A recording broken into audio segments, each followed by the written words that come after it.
Today I'm going to tell you a story so raw it aches.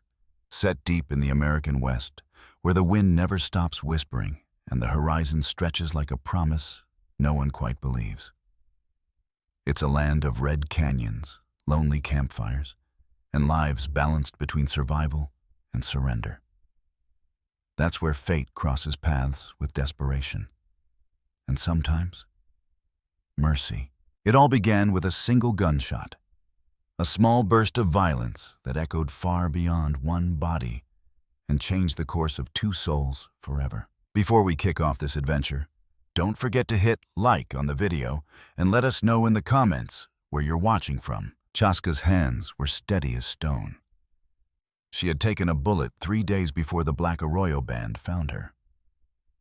By the time Chaska carried her into camp, the wound in Kincaid's thigh had darkened to the color of a storm front rolling over the plains, veins of angry red spreading from the hole like lightning tearing through a dead tree. Fever burned through her. She shook so hard no stack of buffalo hides could warm her. The Ash River. Women watched from a distance, their eyes sharp with doubt. A white woman had stumbled into their hidden canyon, already marked by death. But Chaska was their healer, the one who spoke to sickness like it was a living thing, who bargained with the spirits when breath grew thin. No one challenged his right to try. Later, he would learn her name, Kincaid. She had been running from Rourke Talbot, the husband who had tried to end her life. The bullet lodged in her thigh was his farewell. He'd fired it as she fled the homestead where she had spent 3 long years memorizing the map of a cruel man's temper. She never expected to see another sunrise. She had ridden into the open country planning to die free, to let her bones rest where Rourke's boots had never stepped. But death had turned aside. Instead, she woke in the arms of a man whose face blurred through fever haze, whose voice drifted toward her like wind across tall grass. Words she did not understand, yet somehow believed. Chaska had been a healer for 15 winters. The spirits had first come to him in a dream, showing him how illness traveled the body like a thief in the night. He had pulled warriors, mothers, children back from the edge of the shadow world more times than he could count. But he had never treated a white woman, never touched skin so pale it caught the firelight like moonstone, never looked into eyes the color of warm honey and seen a will to live that burned hotter than the fever devouring her. The bullet had to come out. He knew it as surely as he knew his own breath. Poison was already spreading through her blood. Leave it, and she would be buried within days. But it lay deep, pressed hard against bone. To reach it, she would have to stay perfectly still, while steel cut through flesh that would scream under his hand. He gave her bitter herbs to chew, medicine to dull the edge of pain. Still, he knew it would not be enough. He had seen grown warriors howl when he dug lead from their bodies. This woman, weak from blood loss, fever, and years under Rourke Talbot's hand, would not endure what was coming. He was wrong. She lay on a pallet of woven reeds, her torn dress cut away, a blanket arranged to guard what modesty it could. Sweat glazed her skin. Her breathing came fast and shallow, yet her honey-colored eyes were clear, fixed on his face. "You're going to cut me," she said, her voice rough but steady. "Yes. I understand. Do what you have to. It will hurt," he warned, "more than anything you've known." A shadow crossed her gaze. "I doubt that." He said nothing more. He laid out his tools, his herbs, whispered a prayer beneath his breath. Kneeling beside her, he pressed his hands to her thigh. Heat radiated from the infection. Her pulse fluttered fast beneath his palm. She flinched at his touch, just once, then forced herself still. It wasn't pain she feared. It was being touched. "I will be gentle," he said quietly, "but I need you to trust me. Can you?" She studied him. this healer with calm, dark eyes and hands that did not tremble. Something in her face softened. "I don't know how to trust men," she said, "but I'll try." He began. The blade was sharp, the incision clean.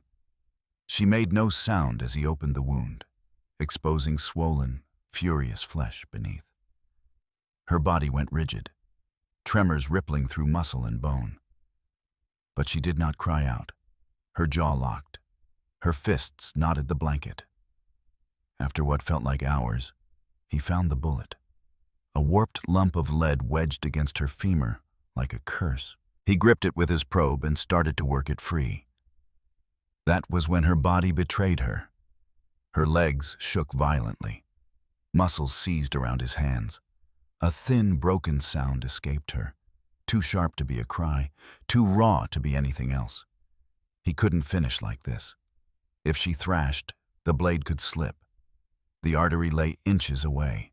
He had to hold her still.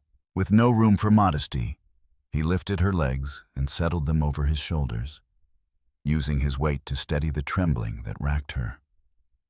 It was intimate in a way no healing had ever been. Her thighs braced against him, her most vulnerable self exposed despite the blanket's shield. She stiffened. Panic surged through her at the sudden closeness. He looked up and met her eyes. "Hold still," he said, voice calm, firm. "I'm not done."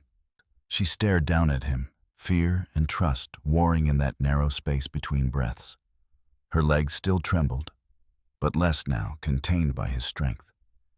He could feel the heat of her skin through his shirt, the frantic beat of her pulse against his shoulders. She was feverish, terrified, entirely at his mercy.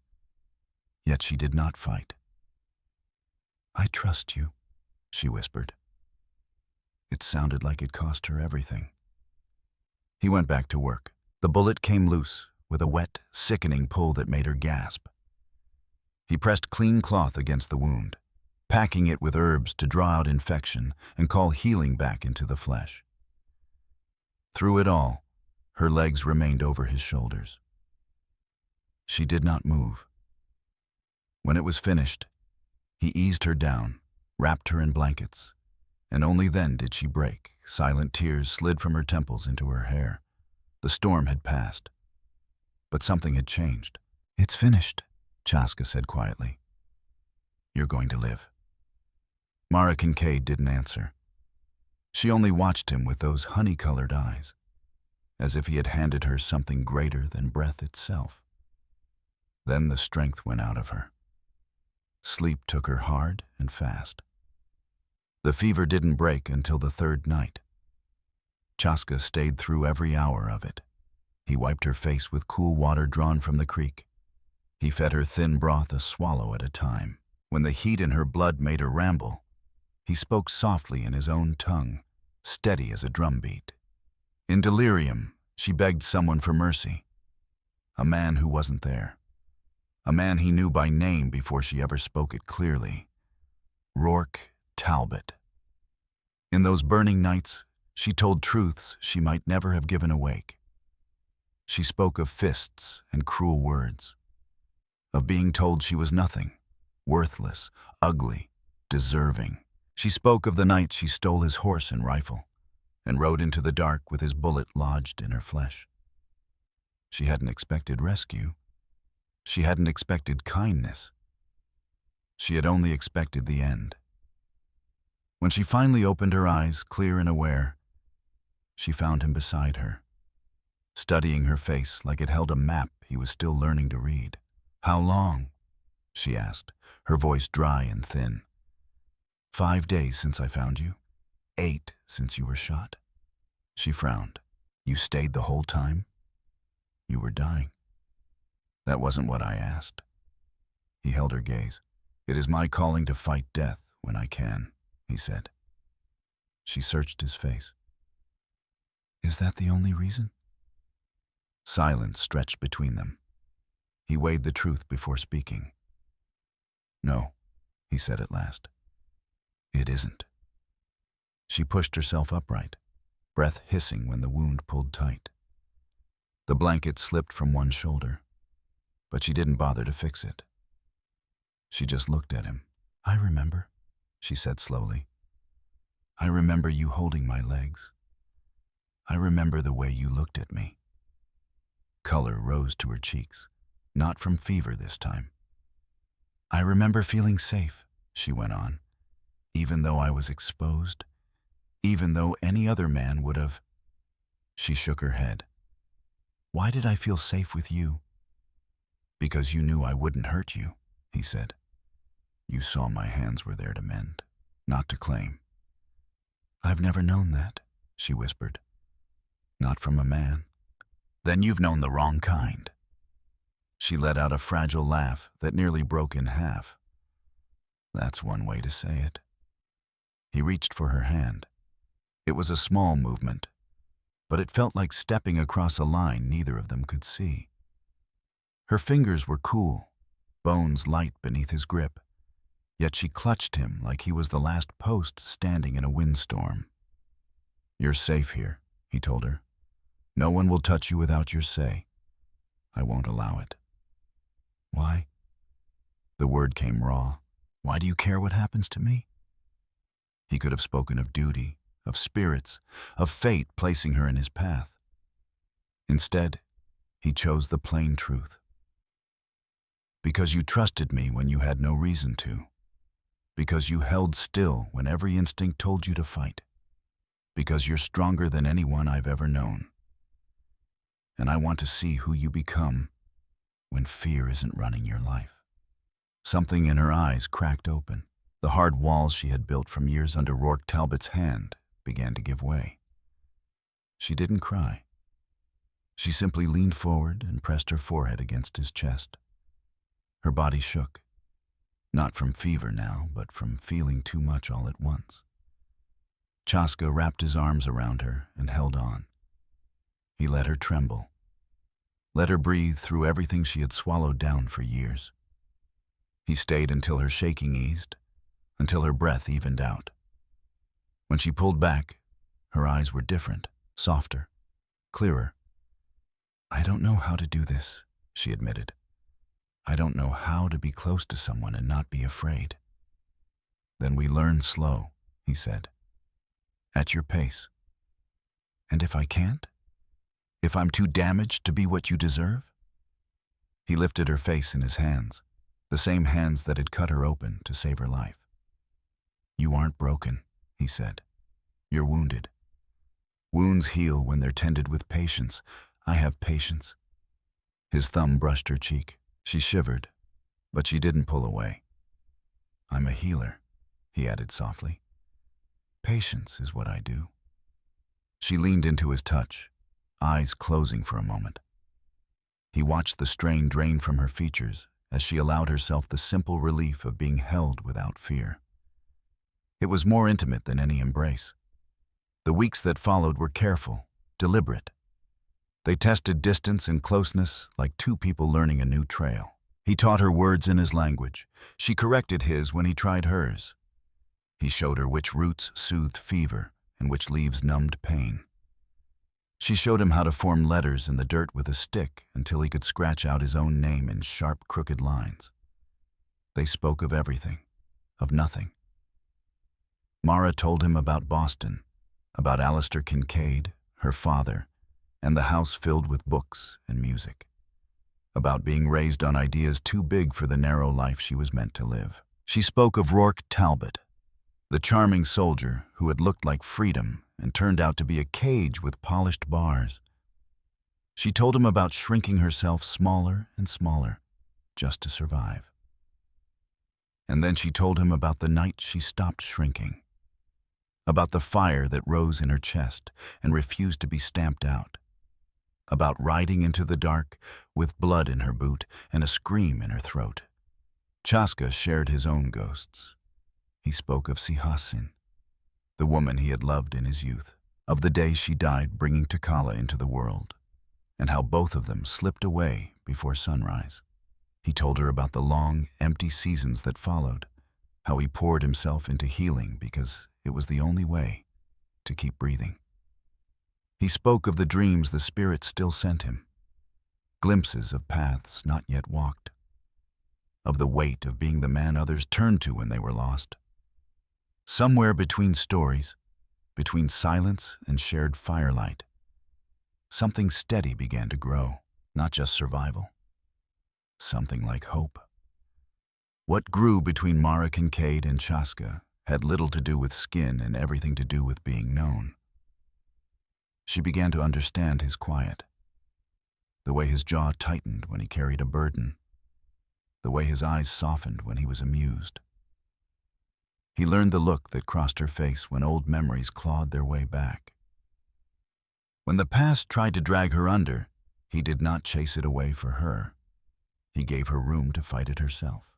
They built a language without words, a tilt of his head, the lift of her brow, a brush of fingers near, but not touching. The first time he reached for her outside of tending a wound, she recoiled. They were seated by the fire, shoulders nearly touching, watching the western sky fade from copper to deep blue. Stars pricked through one at a time. Without thinking, Chaska lifted his hand to tuck a loose strand of hair behind her ear. She flinched as if struck. The look on her face, shock at her own reaction, cut him deeper than any blade. "I'm sorry," she breathed, shame thick in her voice. "I didn't mean to. I know you'd never." "Don't apologize," he said gently. "Your body remembers things your mind is trying to bury. It'll take time to teach it something new." Her honey-colored eyes filled, not with fear, with anger, with grief for the woman she had been before Rourke Talbot taught her to fear a man's hand. "I want you to touch me," she said, the words pulled from someplace raw. "I want to know what it feels like not to brace for pain. But when you move toward me, part of me still expects it. I can't shut that off." "Then we don't rush," Chaska answered. "We move as slow as you need. Every time I touch you and nothing bad happens, your body will learn." He turned his palm upward and held it out, not reaching for her, just offering. She stared at that hand for a long while, the same hand that had cut lead from her flesh, the same hand that had cooled her fever and steadied her trembling. It had never harmed her. Her breath shook as she placed her hand in his. He didn't tighten his grip, didn't pull her closer. He simply held her fingers loosely, letting her feel the warmth, the steadiness, the absence of threat. She trembled, small shivers running through her like wind across water. But she did not pull away. They sat there beneath the wheeling stars, fire burning low to embers. After a time, she looked at him again. "That didn't hurt," she said softly. "No," he agreed. "Can we do it again tomorrow? We can do it every day." They built what they had, piece by piece. A hand held, a shoulder brushed, a quiet lean against his chest. He learned the borders of her comfort, where she could be touched and where old ghosts still waited. She learned to speak up. When she was ready to step forward, when she needed to retreat, she came to understand that his patience wasn't restraint for show. It was real. From hands clasped, they moved to sitting close. From sitting close to resting against each other. From resting to full embrace. Each step was a victory, a bit of ground taken back from Rourke Talbot and the fear he left behind. The first time Chaska cradled her face and pressed a kiss to her forehead, she broke down. Not from terror, but from the sheer gentleness of it. She cried because she realized touch could be offered, not taken. He held her through it, murmuring in the language of the Black Arroyo Band until her sobs quieted. When she finally lifted her head, eyes red and shining, she whispered, "More. I want more." "Are you sure?" he asked. "I've never been more sure." He kissed her then, not hurried, not hungry, slow and sure. At first her body stiffened, old reflex rising like a startled horse. But he didn't retreat. He stayed steady, his mouth warm and unthreatening, until she remembered who he was. Chaska, the man who had asked nothing from her. She melted into him. Her hands found his shoulders, her body leaned willingly. When they parted, she was smiling, truly smiling, and it changed her whole face. "I didn't know it could feel like that," she whispered. "Like what?" "Like coming home." The night she chose him completely. The sky was so clear the stars seemed close enough to gather in a fist. They had been moving toward that moment for weeks, each small trust paving the way. She told him she was ready, told him she wanted to understand love that didn't bruise. Chaska prepared their bedding with the quiet reverence of ceremony. When he laid her down, he did so as if approaching something sacred. He moved slowly, painfully slow, telling her each step before he took it, giving her space to stop him at any breath. She never asked him to stop. She watched him with wide, honey eyes, taking in every touch as something offered freely. When her body tensed, he eased. When she trembled, he waited. And when she finally let go, when pleasure rose in her like a tide, she cried out not in fear but in astonishment, in joy, in disbelief at what her own body could hold. Afterwards she wept again. But these tears were different.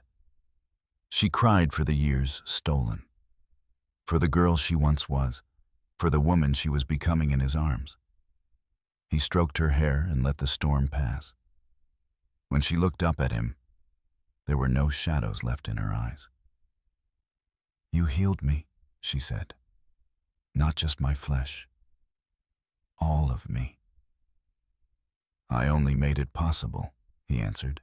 "You did the healing." "Then we did it together." "Yes," he said, "together." They were bound in the way of the Black Arroyo Band. Before their people, beneath open sky. No preacher, no paper.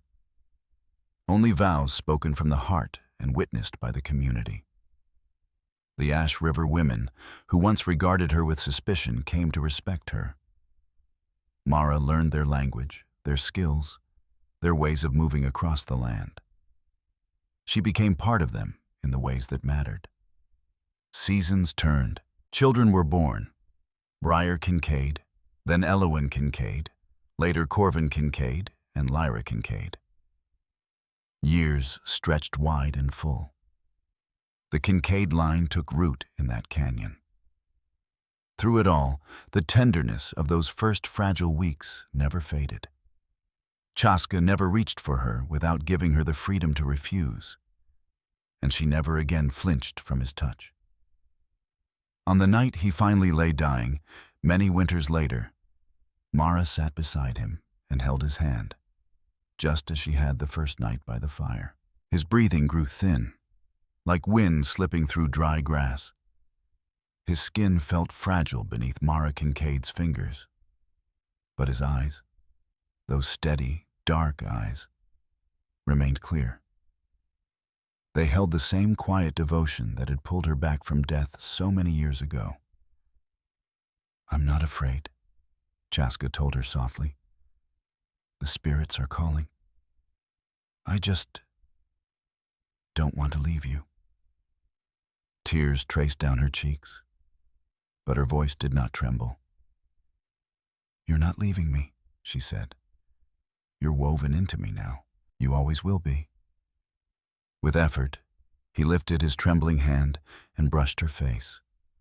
One last touch from the healer's hands that had once cut lead from her flesh and steadied her shaking body. "You were worth saving," he whispered. "Worth everything." Mara bent over him and kissed him slow and gentle, the way he had kissed her the first night beside the fire when she was still learning not to fear a man's touch. When she drew back, his eyes had closed. His fingers loosened in hers, and he was gone. Mara stayed with the Black Arroyo Band for the rest of her days. The white woman who had once stumbled into their canyon half dead became something more than either world alone could name. She carried Chaska's teachings forward. She passed on the herbs, the poultices, the prayers whispered at dusk. She taught Briar Kincaid, Elowin Kincaid, Corvin Kincaid, and Lyra Kincaid everything their father had shown her. Through them, the Kincaid line carried both blood and memory. When Mara finally lay down for the last time, she was old and surrounded by children and grandchildren whose faces held pieces of both her and Chaska. They buried her beside him in the meadow where they had spoken their vows, where two broken lives had joined and grown strong. The stone they raised bore words carved in two tongues, yet they said the same thing. Here lie the healer and the healed, who saved each other. In the stories told by their descendants, one image always returned. A fevered woman on a pallet, her legs shaking with pain and fear. A healer lifting those trembling legs over his shoulders, bracing them with his strength, looking up into her eyes with calm command. "Hold still," he had said. "I'm not finished." And she had held still. She had trusted him. And in that surrender, everything changed. Finally, let me send my deep thanks to you. Thank you for listening. If this story has touched your heart, I invite you to stay with us to discover more true tales of the Wild West. Stories that honor resilience, tenderness, and the spirit that God placed in those who blaze the trail. Subscribe, share, leave your thoughts in the comments, and join us once again to journey across this untamed land. Thank you. Aviso legal/disclaimer. These stories are crafted purely for entertainment and may contain imaginative additions or dramatic interpretations inspired by old frontier eras. We use AI-based resources, voice, imagery, and drafting as part of our creative process. But every final detail is carefully reviewed and shaped by human effort to preserve emotional depth and authenticity. We strictly follow YouTube's rules regarding AI-generated content and refrain from deepfakes, altered identities, or misleading representations.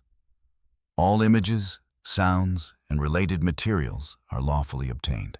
Please do not reuse, modify, or distribute any portion of this content without written permission. Thank you for valuing creativity, respect, and original work.